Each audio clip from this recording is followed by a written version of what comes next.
My ex left me and our kids with a note saying I'll be back. 6 years later, she returned to find I'd moved on and divorced her. Alright, here's my story. I've been sitting on this for a while, but maybe putting it out there will help me make sense of it. My name's Jake, male, and my ex-wife, Lisa, female, and I have known each other for 11 years. We met in high school. She was my first everything.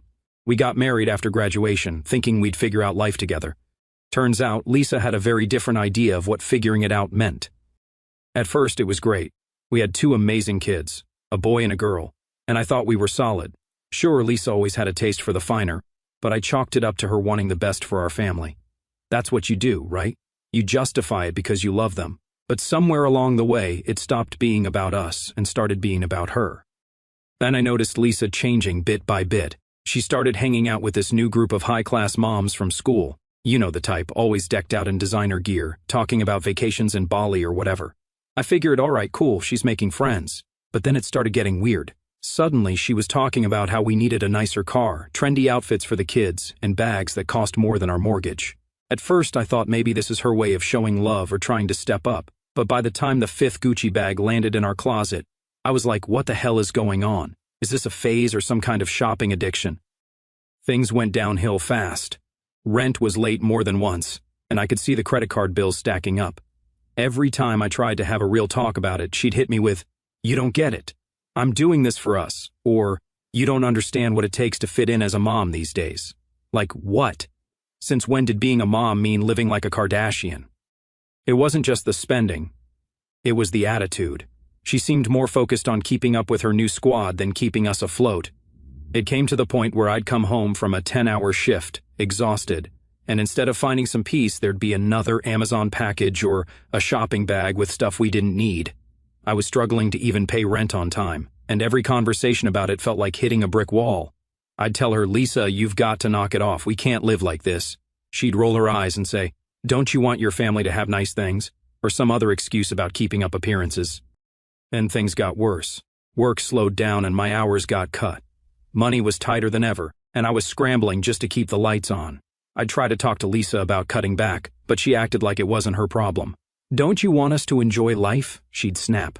Of course I wanted us to enjoy life, but how are we supposed to do that if we couldn't even afford the basics anymore?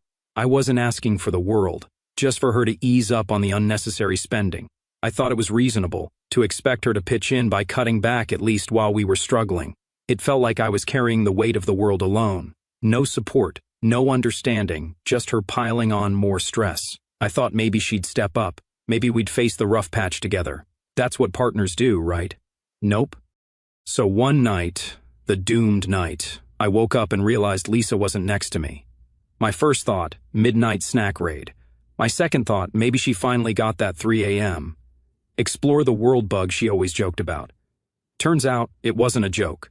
The house was dead silent, no lights on, no sounds, just me in a dark room. That's when I saw it, a folded piece of paper on her pillow. I sat there for a second, staring at it like it was going to explain everything. My heart was pounding. I unfolded it, and the first line was, "Jake, I need to do this for me." She wrote about how I was holding her back, how she'd met someone who could help her explore the world, and how this was something she'd always wanted. She said she wished she didn't have to hurt me or the kids, but sometimes you have to leave behind the things that keep you small. Then came the part that really got me. I'll be back in a few years. By then, I'll have experienced the life I've always dreamed of, and we can pick up where we left off. I read it over and over, trying to make it make sense. She was leaving us for another guy, for some fantasy of living the high life. A few years, pick up where we left off, like our lives were just some paused movie waiting for her to come back. I couldn't breathe. My hands were shaking as I reread the note, trying to convince myself it wasn't real. But it was. Lisa had left me and our kids for what? Some delusion of a better life? I started spamming her phone, but it went straight to voicemail. I called again and again, but nothing. I woke the kids up. I don't even know why. Maybe I thought if they called, she'd pick up. But no. They tried too, and it all went straight to voicemail. My son, who was 12 at the time, looked up at me with these confused eyes and said, "Is Mommy gone? Did something happen to her?" And my daughter, she was only 8, asked, "Is Mommy in heaven?" That question hit me like a truck. I didn't know what to say. How do you explain to your kids that their mom just walked out on them? I ended up stammering something about how she was going away for a while, but nothing about it felt right. At that point, I started spamming her phone every few minutes. I'd pick up my phone and try calling her again, hoping she'd answer and tell me it was all some horrible joke, but the only thing I got was her voicemail. By morning, the reality started to sink in. Lisa was gone, and she wasn't coming back, not anytime soon anyway. I had 2 kids who needed me, and I had no idea how I was going to explain to them why their mom decided we weren't enough for her. That note became a turning point for me. At that moment, I stopped being a husband and started being something else, a man who had to figure out how to keep his family together, even when the person who was supposed to be my partner decided we weren't worth sticking around for. It's crazy how one piece of paper can change your whole life. Ever since that night, everything felt like a blur. I'd wake up, look at the empty spot on the bed, and wonder if it was all some weird nightmare. The first few months were a grind. I was trying to juggle work, bills, and raising 2 kids on my own. Before I had someone to help, even if Lisa wasn't exactly the most hands-on mom. Now it was all me, packing lunches, helping with homework, cleaning up spills. It felt like I was drowning in responsibilities. I'd fall into bed every night completely wiped, only to wake up and do it all over again. Money was tight too. Lisa's spending had drained most of our savings, and with just my income, it felt like I was constantly one step away from falling behind. Every little expense felt like a crisis.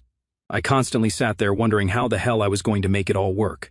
It reached a point where I almost gave up, but I knew my kids were there waiting for me to be there for them, so I decided to get my act together. I stopped feeling sorry for myself and started making moves. I cut out anything unnecessary. If it wasn't keeping the lights on or food on the table, it was gone. I also started hustling. I picked up every overtime shift I could get and even started freelancing on the side. Nights when I'd normally crash, I was up late working. It wasn't easy. There were times I thought I was going to drop from exhaustion, but little by little I started to see the results.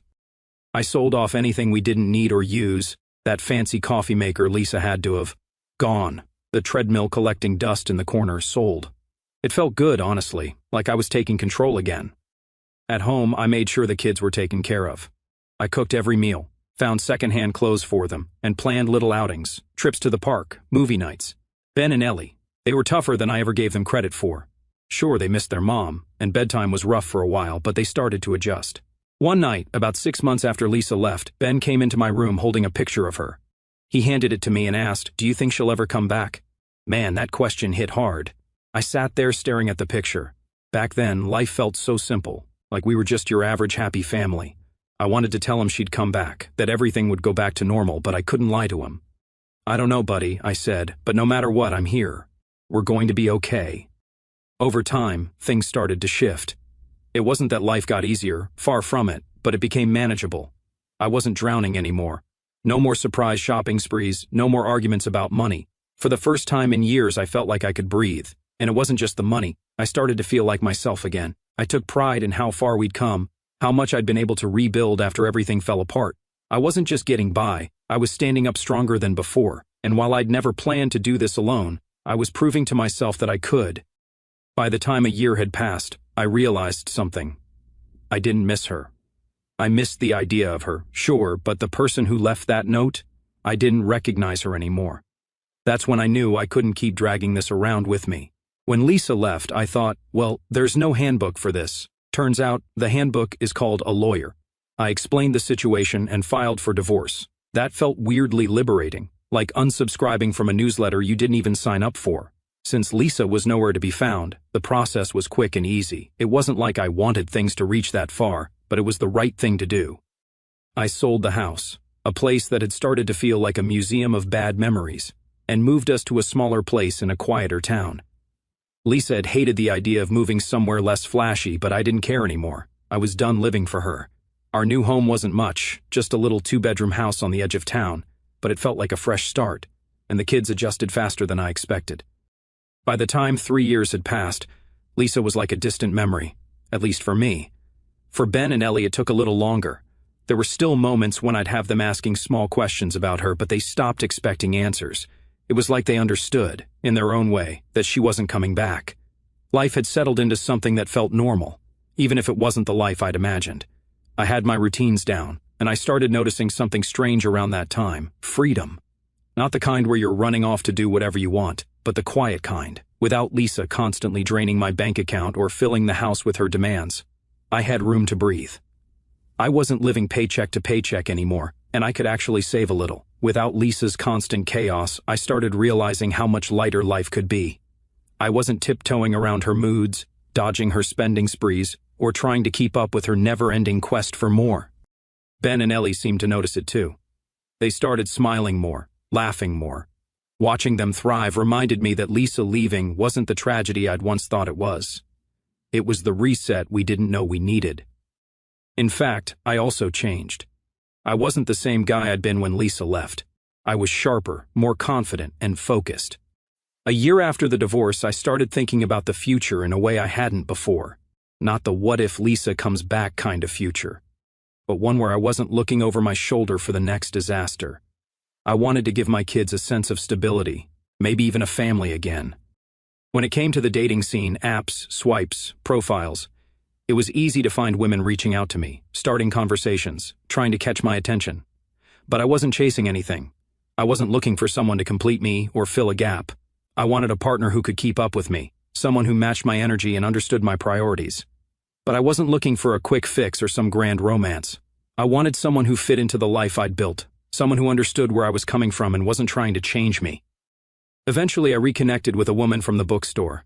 Her name was Emily, and she was everything Lisa wasn't: grounded, kind, and completely uninterested in flashy things. She didn't care about appearances or keeping up with anyone. She cared about books, her dog, and being herself. We started out as friends, talking about everything from parenting to our favorite books. I was cautious. I didn't want to rush into anything. But over time, something clicked.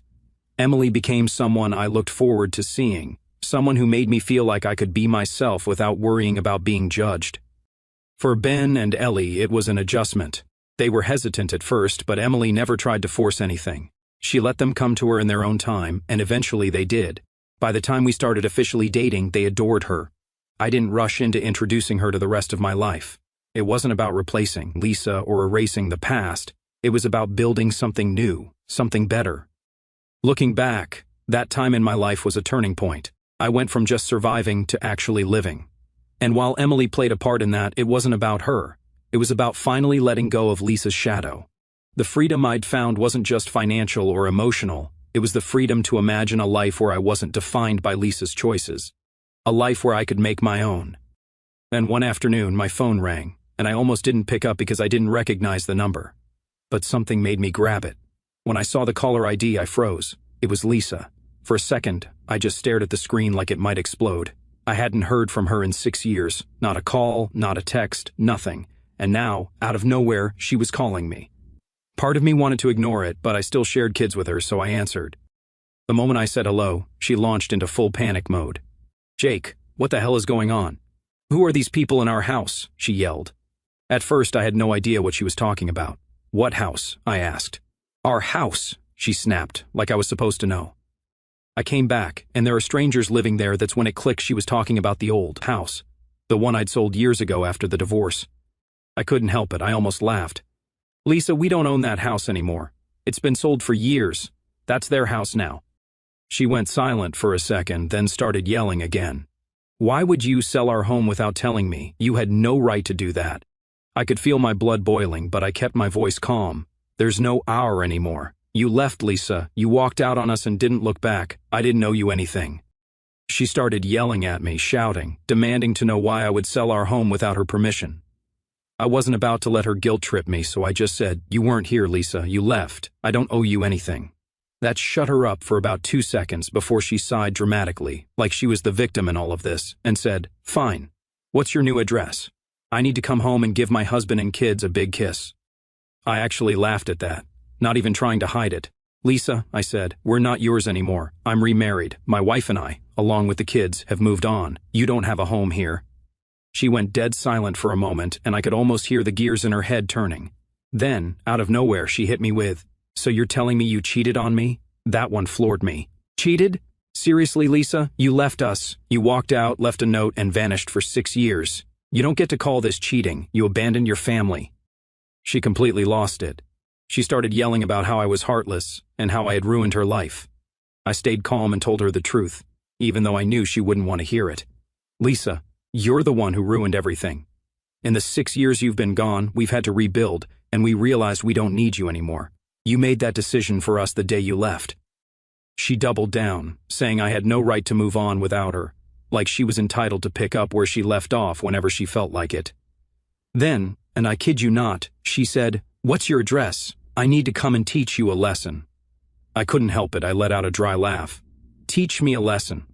Lisa, are you serious right now? You've got some nerve. She shot back, selling our home, moving on. You think you can just erase me like that?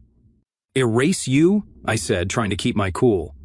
Lisa, you erased yourself when you walked out on us. You think you can just show up after 6 years and start calling the shots again?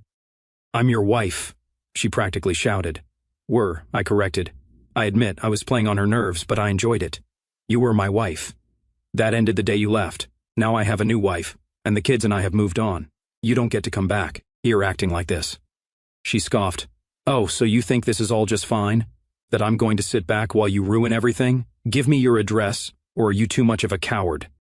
I finally said, Lisa, I'm not giving you my address. This isn't your home anymore. We don't owe you anything. You'll regret this, she hissed. I'll make sure of it.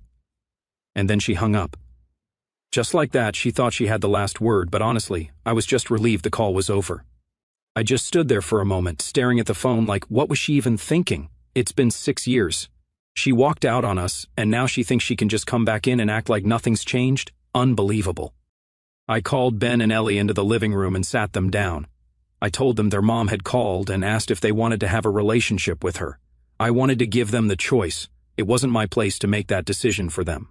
Their reaction was immediate. Ben shook his head and said, No way. She left us, Dad. Why would I want to talk to her now? Ellie just looked at me and said, Do we have to? I told them they didn't have to do anything they didn't want to. I could see the relief on their faces, and it hit me how much Lisa's absence had shaped them. She wasn't the mom they remembered anymore. She was just a stranger. Well, Lisa wasn't one to let things go. A few days later, I got a call from one of her relatives, her cousin, I think. They told me Lisa was furious and planning to come back to town. I didn't know what her endgame was, but it didn't matter. She wasn't walking back into our lives like nothing had happened.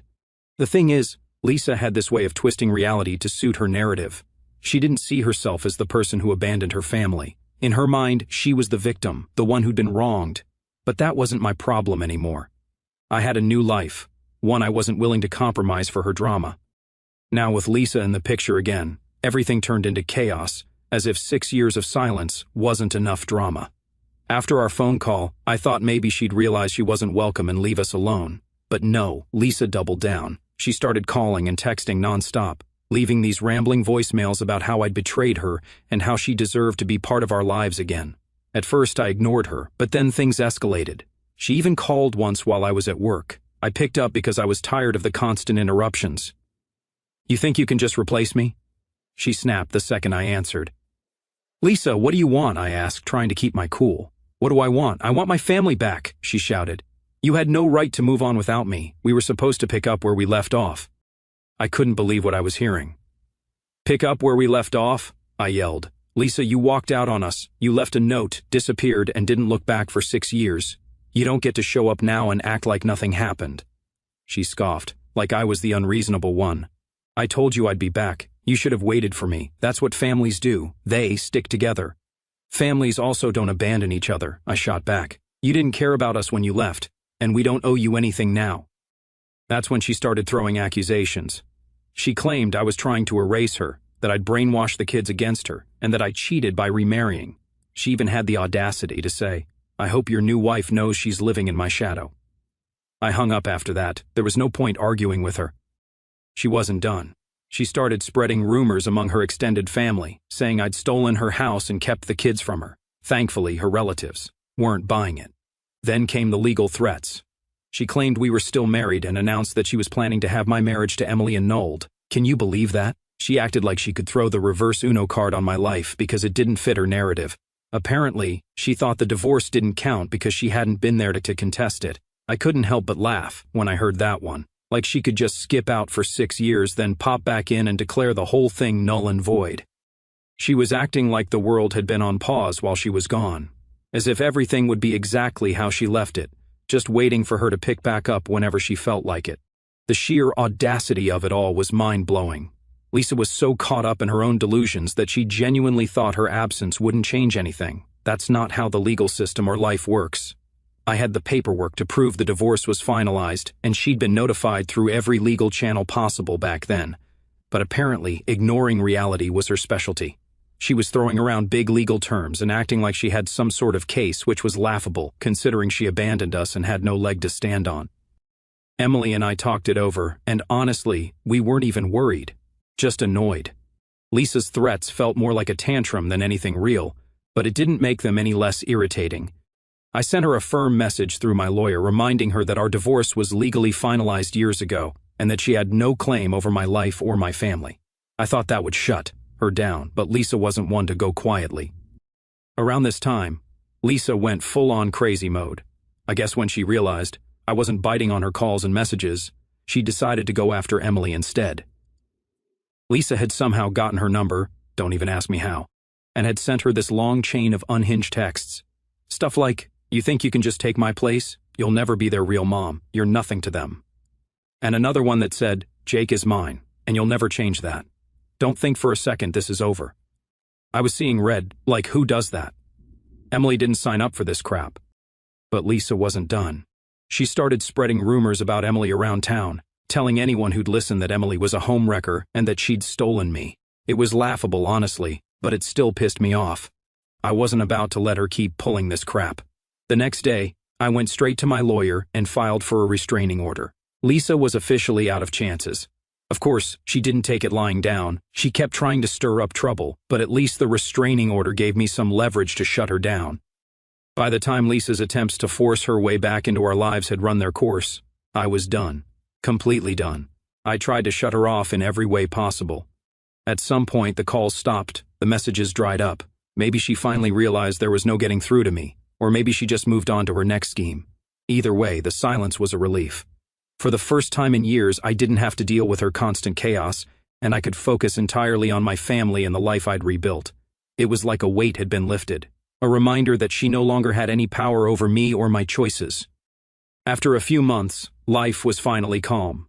I was thriving at work, the kids were doing great, and Emily and I had built a life I was proud of. It was during a work dinner. One of those formal networking events where you shake hands, make small talk, and hope the food is at least edible. I'd been invited as a guest of honor for some project I'd led, and everything was going smoothly until she showed up, Lisa. At first, I thought my eyes were playing tricks on me. She was there, dressed to the nines, hanging off the arm of my boss. My heart dropped. Of all the places she could have appeared, why here? I wasn't sure if she'd seen me yet, so I kept my cool, staying polite and professional. But of course, Lisa wasn't one for subtlety.